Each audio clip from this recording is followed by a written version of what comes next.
Halo semuanya, selamat datang di channel kita Mawas Diri. Jangan pernah lupa diri, dan jangan pernah lupakan dari mana kamu berasal. Dalam pembahasan video kali ini, saya akan membahas tentang mengenal nama Syekh Siti Jenar. Langsung saja, mari kita simak videonya.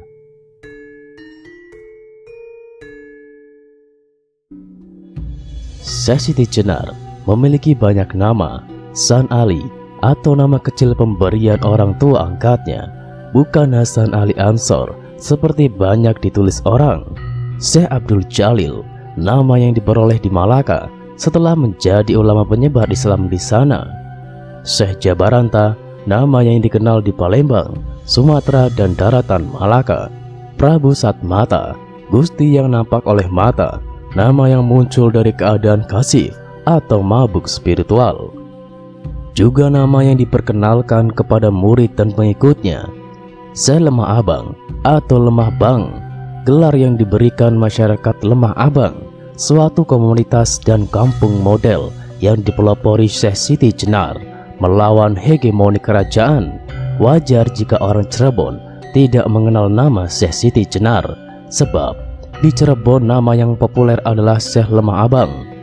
Syekh Siti Jenar, nama filosofis yang mengabarkan ajarannya tentang sangkan paran, bahwa manusia secara biologis hanya diciptakan dari sekedar tanah merah dan selebihnya adalah roh Allah. Juga nama yang dilekatkan oleh Sunan Bonang ketika memperkenalkannya kepada Dewan Wali pada kehadirannya di Jawa Tengah atau Demak.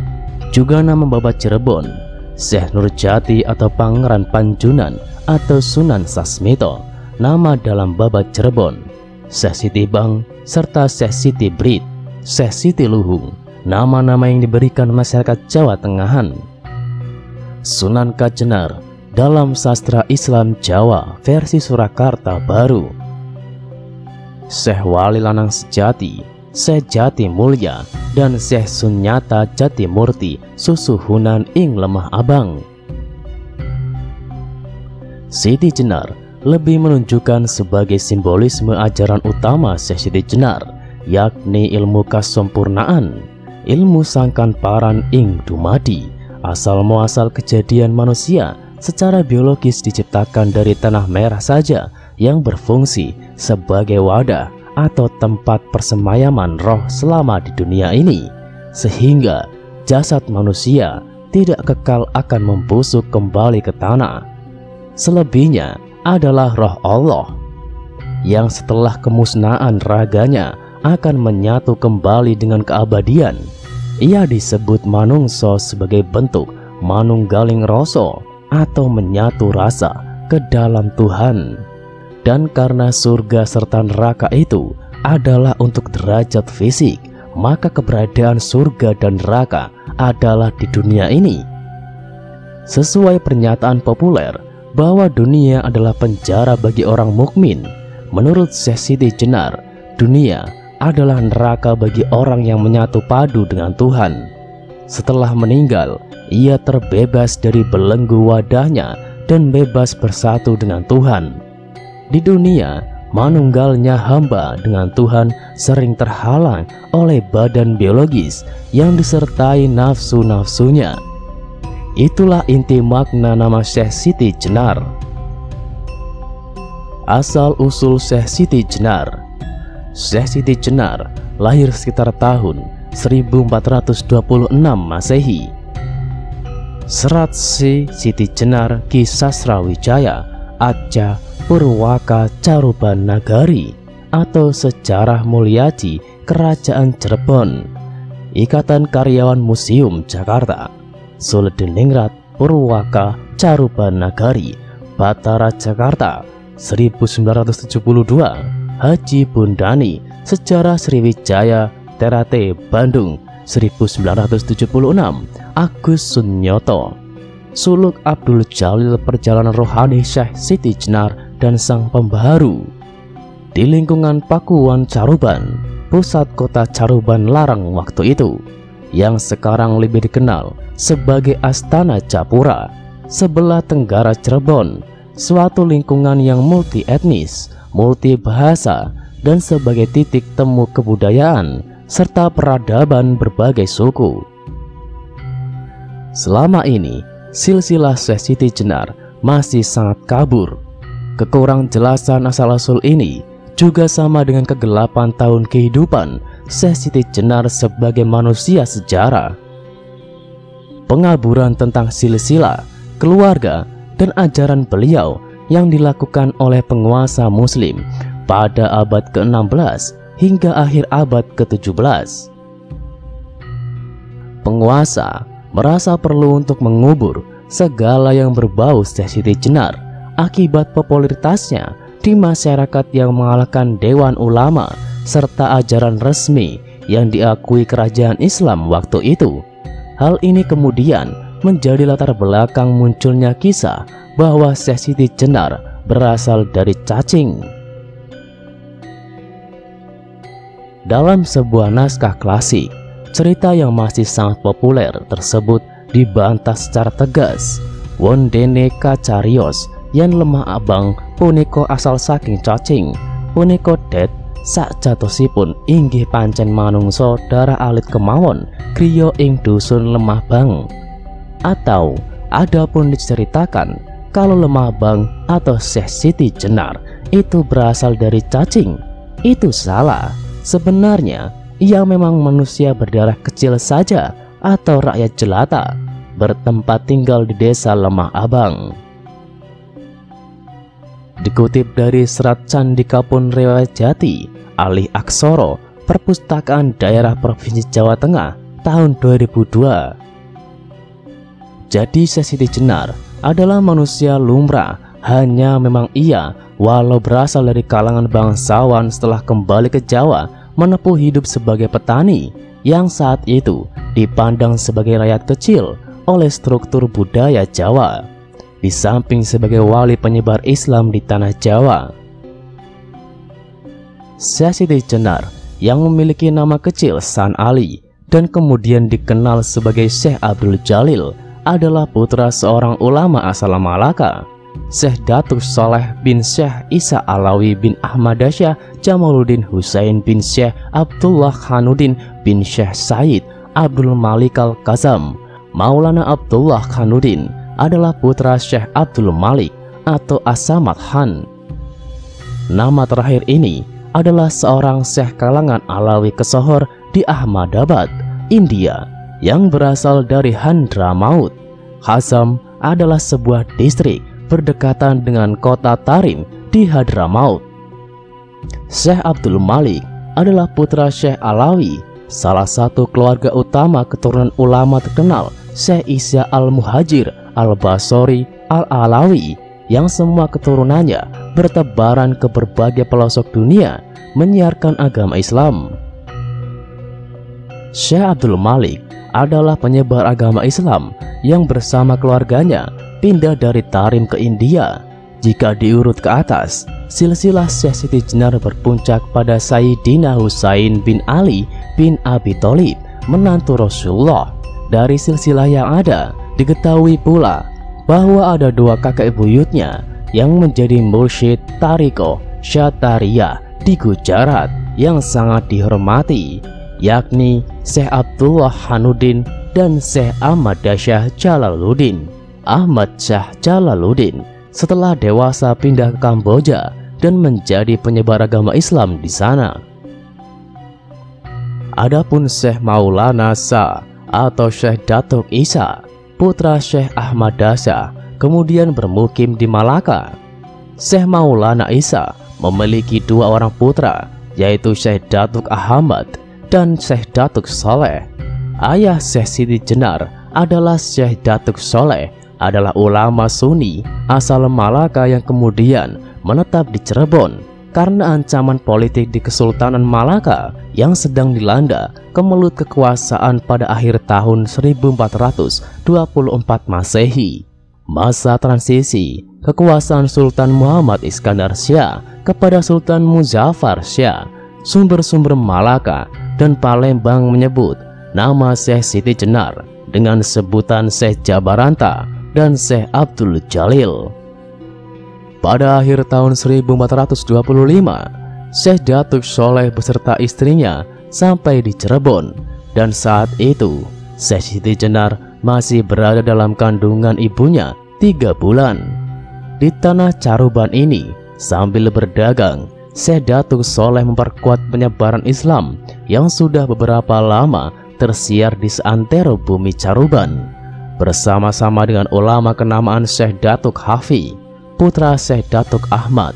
Namun, baru 2 bulan di Caruban, pada tahun awal tahun 1426, Syekh Datuk Soleh wafat. Sejak itulah, San Ali atau Syekh Siti Jenar kecil diasuh oleh Ki Danu Sela serta penasehatnya Ki Samadullah atau Pangeran Walang Sungsang yang sedang nyantri di Cirebon di bawah asuhan Syekh Datuk Hafi. Jadi, walaupun San Ali adalah keturunan ulama Malaka dan lebih jauh lagi keturunan Arab, namun sejak kecil lingkungan hidupnya adalah kultur Cirebon yang saat itu menjadi sebuah kota multikultur, heterogen, dan sebagai basis antar lintas perdagangan dunia waktu itu. Saat itu, Cirebon dengan padepokan Giri Amparan Jatinya yang diasuh oleh seorang ulama asal Mekah dan Malaka, Syekh Datuk Hafi, telah mampu menjadi salah satu pusat pengajaran Islam dalam bidang fikih dan ilmu alat serta tasawuf. Sampai usia 20 tahun, San Ali mempelajari berbagai bidang agama Islam dengan sepenuh hati, disertai dengan pendidikan otodidak bidang spiritual.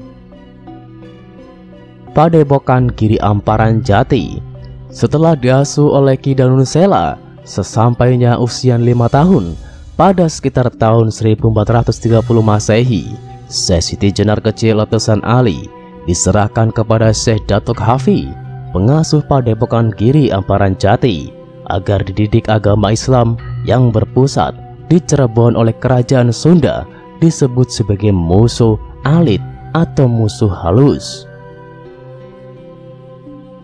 Di padepokan Giri Amparan Jati ini, San Ali menyelesaikan berbagai pelajaran keagamaan, terutama nahwu, saraf, balaghah, ilmu tafsir, mustahal hadis, usul fikih, dan mantik. Ia menjadi santri generasi kedua, sedang yang akan menjadi santri generasi ketiga adalah Syarif Hidayatullah atau Sunan Gunung Jati. Syarif Hidayatullah baru datang ke Cirebon bersamaan dengan pulangnya Syekh Siti Jenar dari perantauannya di Timur Tengah sekitar tahun 1463. Dalam status sebagai siswa padepokan Giri Amparan Jati dengan usia sekitar 17-an tahun. Pada tahun 1446 Masehi, setelah 15 tahun penuh menimba ilmu di padepokan Amparan Jati, ia bertekad untuk keluar pondok dan mulai berniat untuk mengalami kerohanian atau sufi. Sebagai titik pijaknya, ia bertekad untuk mencari sangkan paran dirinya. Tujuan pertamanya adalah Pajajaran yang dipenuhi oleh para pertapa dan ahli hikmah Hindu-Buddha. Di Pajajaran, Syekh Siti Jenar mempelajari kitab Catur Vipala warisan Prabu Kertawijaya Majapahit. Inti dari kitab Catur Vipala ini mencakup 4 pokok laku utama. Pertama, nispra adalah suatu keadaan di mana tidak ada lagi sesuatu yang ingin dicapai manusia. Kedua, nirhana, yaitu seorang tidak lagi merasakan memiliki badan dan karenanya tidak ada lagi tujuan. Ketiga, niskala adalah proses rohani tinggi, bersatu dan melebur atau fana dengan dia yang hampa, dia yang tak terbayangkan, tak terpikirkan, tak terbandingkan, sehingga dalam kondisi hal ini aku menyatu dengan aku. Dan keempat, sebagai kesudahan dari niskala adalah nirasraya, suatu keadaan jiwa yang meninggalkan niskala dan melebur ke parama laukika atau fana fi al fana, yakni dimensi tertinggi yang bebas dari segala bentuk keadaan, tak mempunyai ciri-ciri dan mengatasi aku. Dari Pajajaran, San Ali melanjutkan pengembaraannya menuju Palembang, menemui Arya Damar, seorang adipati sekaligus pengawal sufi kebatinan, santri Maulana Ibrahim Samarkandi. Pada masa tuanya, Arya Damar bermukim di tepi Sungai Ogan, Kampung Pedamaran. Diperkirakan Syekh Siti Jenar berguru kepada Arya Damar antara tahun 1448 sampai 1450 Masehi. Bersama Arya Abdillah ini, San Ali mempelajari pengetahuan tentang hakikat ketunggalan alam semesta yang dijabarkan dari konsep nurun ala nur atau cahaya maha cahaya, atau yang kemudian dikenal sebagai kosmologi emanasi. Dari Palembang, San Ali melanjutkan perjalanan ke Malaka dan banyak bergaul dengan para bangsawan suku Tamil maupun Malayu. Dari hubungan baiknya itu membawa San Ali untuk memasuki dunia bisnis dengan menjadi saudagar emas dan barang kelontong. Pergaulan di dunia bisnis tersebut dimanfaatkan oleh San Ali untuk mempelajari berbagai karakter nafsu manusia, sekaligus untuk menguji laku suhudnya di tengah gelimang harta. Selain menjadi saudagar, Syekh Siti Jenar juga menyiarkan agama Islam yang oleh masyarakat setempat diberi gelar Syekh Jabaranta. Di Malaka ini pula, ia bertemu dengan Datuk Musa, putra Syekh Datuk Ahmad. Dari uaknya ini, Syekh Datuk Ahmad, San Ali dianugerahi nama keluarga dan nama keulamaan Syekh Datuk Abdul Jalil. Dari perenungannya mengenai dunia nafsu manusia, hal ini membawa Syekh Siti Jenar menuai keberhasilan menaklukkan 7 hijab yang menjadi penghalang utama pendakian rohani seorang salik atau pencari kebenaran. 7 hijab itu adalah lembah kasal atau kemalasan naluri dan rohani manusia, jurang futur atau nafsu menelan makhluk atau orang lain, gurun malal atau sikap mudah berputus asa dalam menempuh jalan rohani, gurun ria atau bangga rohani, rimba sum'ah atau pamer rohani, samudra ujub atau kesombongan intelektual dan kesombongan ragawi, dan benteng hajebun atau penghalang akal dan nurani. Pembahasan kali ini saya akhiri sampai di sini pada bagian pertama, dan masih ada kelanjutannya bagian kedua dalam pembahasan video selanjutnya tentang mengenal nama Syekh Siti Jenar. Jadi tetap di channel Kitab Mawas Diri.